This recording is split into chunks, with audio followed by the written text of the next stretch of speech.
Hello, what's up mga kabulolits vlogger? I'm back to Stop TV channel, Buhay Abroad, dito sa bansang South Korea. So, Sabado na naman ngayon.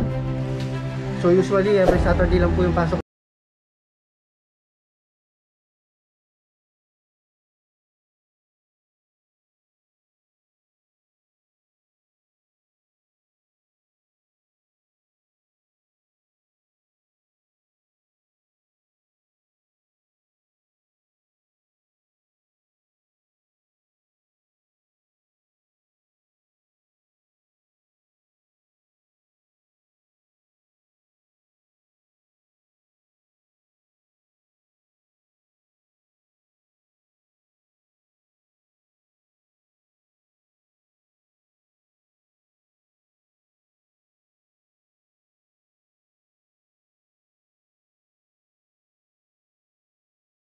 Po, tunay nga naman po yung sinabi ko na bawal dito yung mapili sa trabaho, maarte, maselan, tamad, at saka ayaw magbuhat ng mabibigat.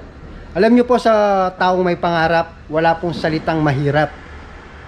Sa taong nagsusumikap, yan po yung lagi nyo pong tatandaan. Kung may pangarap po kayo, total, tayo lang din naman pong nag-iisa rito. I mean, wala po yung mga kaibigan natin na, kung alam ko, yung iba sa atin, mataas yung pride, di ba? Ayaw ipakita na ganyan yung trabaho mo, madumi, mahirap, nagbubuhat ka pala dyan, ganyan-ganyan, di ba?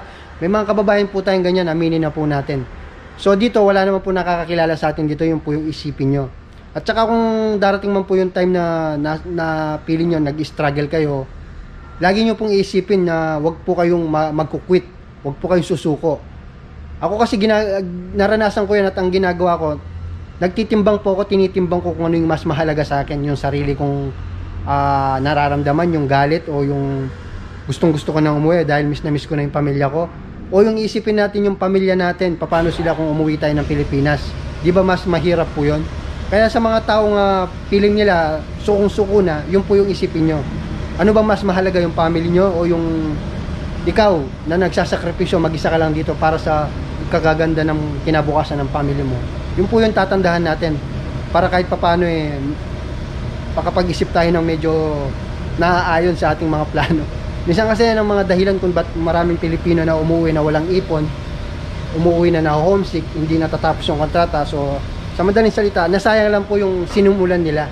Yung pag-apply pa lang nila papunta ng Korea, napakahirap na po. So tara, umpisahan na po natin yung trabaho natin. So bali itong ginagawa ko trabaho ngayon mga kabulol. Ilalagay natin siya dito. Yan. Tapos ita-timer. Lilinisin lang yan, tignan nyo, madumi. Mamaya yan, matatanggal yung mga buhangin. Maganda yung kulay niya, kalalabasan. Magkukulay parang ano siya, maroon.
Ngayon guys, kukunin natin yung forklift.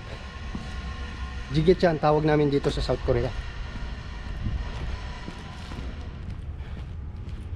Para buhatin at ilagay dito yung linagay ko sa sako.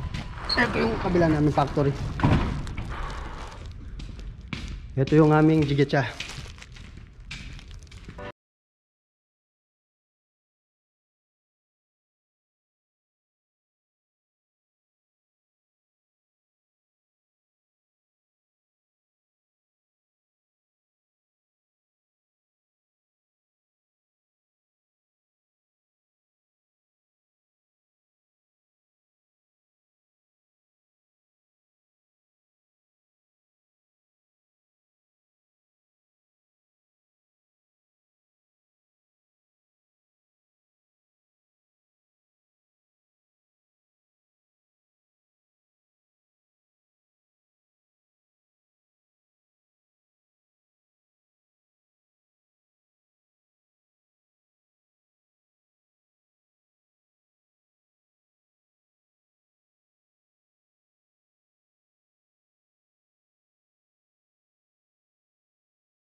Ngayon mga ka-OFW, tapos na po ako doon sa loob. Tinulungan ko po yung mga kasama namin magbuhat doon sa mga mabibigat na lilinis namin para putulin po nila. Ang talagang trabaho ko dito po, yan, nagmumolde po ako. Pero kagaya nga ng sabi ko sa previous vlog ko, wala po akong permanenteng trabaho rito. Pwede ako dito, pwede po ako sa labas, kung saan po ako kailangan tinatawag ako. So ngayon babalik natin yung lupa, aararuin natin. Tama, nag-aararo po ako dito sa South Korea. Yung parang ginagamit nila pag nagtanim ng palay. Ito po yung gamit namin na pang araro.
Natapos din natin mga kabulol.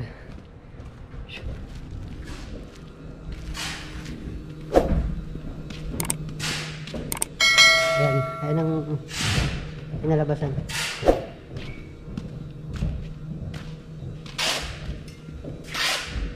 My friend, Nepal, tamang biro.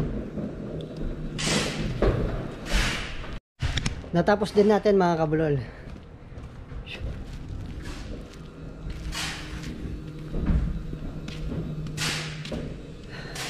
Ayan ang pinalabasan.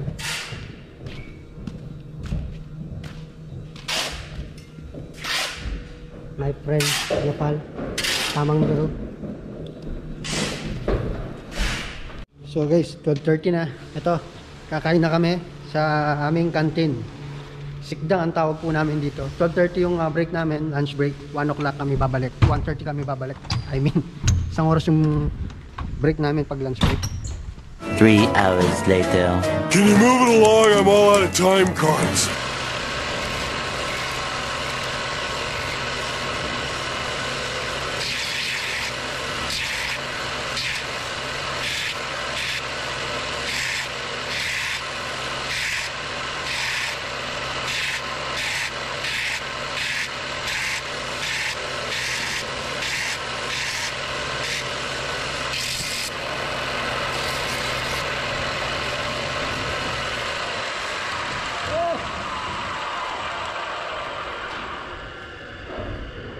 Ay, tapos na. 4 na. 1 minute na mas, oh. 2 beso.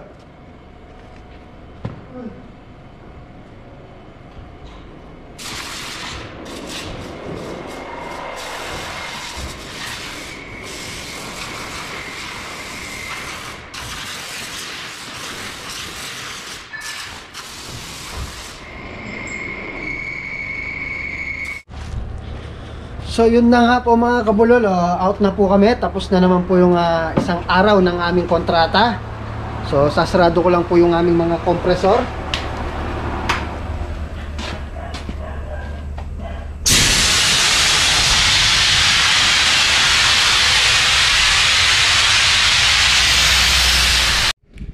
Ay, sa wakas salamat. Yun na nga po mga kabulol, tapos na po yung duty natin. Tapos na naman nga po yung isang araw sa aming kontrata. So ito, medyo maaga kami kasi nag-umpisa kami ng alauna, dapat 1:30 yung balik namin. So inagaan namin ng 30 minutes para mas maaga kami. So wala lang po, pinakita ko lang po kung gaano kasarap yung magtrabaho na wala kami kasamang Korekong o Koreano kasi Sabado ngayon. So holiday to ko ng tawag namin dito. So hindi sila pumapasok sa ganitong araw. Kaya napakagandang pumasok, kami-kami lang.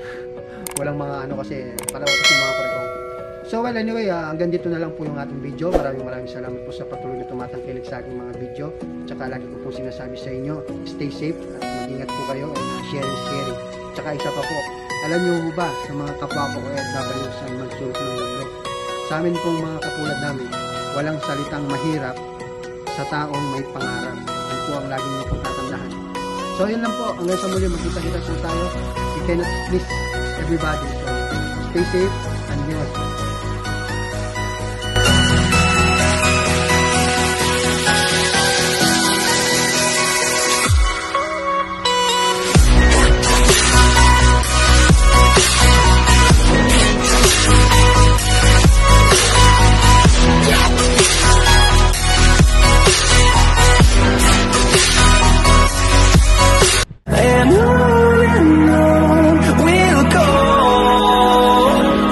Through the wastelands, through the highways.